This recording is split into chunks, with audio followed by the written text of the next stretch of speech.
Your goodness is the rarest resource on this planet, but you're pouring it down a drain for people who don't even know its value.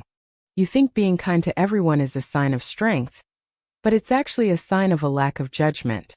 Your goodness is a finite resource, and you're spending it like it's infinite, on people who wouldn't spend a dime on you.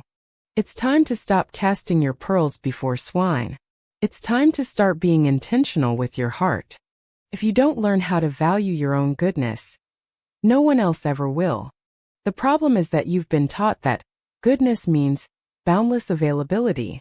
You think that to be a good person, you have to say yes to every request, listen to every complaint, and solve every problem. But a good person without boundaries is just a target, and you've been a target for far too long. You're attracting people who don't want to grow. They just want to be carried by your energy. The pain is the resentment, the quiet, bitter feeling that is poisoning your soul. You hide it well with smiles and it's okays, but on the inside, you are dying of thirst while everyone else drinks from your well. You're starting to hate the people you help. You're starting to hate yourself for helping them. It's a toxic cycle.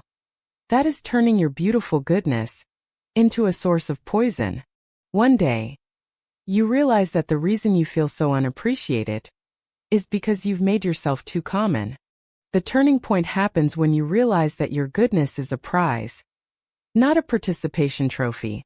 You decide to stop being everyone's fallback plan and start being your own first priority. You decide to only give your goodness to those who have proven they know how to cherish it. The first step is the audit. You look at every relationship in your life and ask, is this a two-way street? If the answer is no, you stop investing. You don't have to be mean.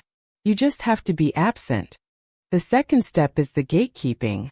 You treat your energy like a high-security vault. Only the worthy get the code. The third step is the reinvestment.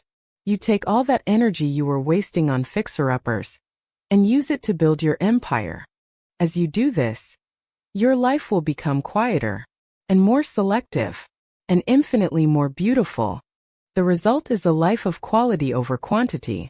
You have fewer friends, but they are the kind of people who would move mountains for you.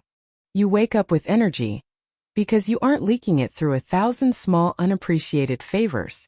You realize that your goodness is the most attractive thing about you, but only when it's selective. The lesson is that discernment is the highest form of goodness. By choosing where to give, you increase the value of the gift. Stop wasting your goodness on people who would let you go through a storm alone while they enjoy the dry land.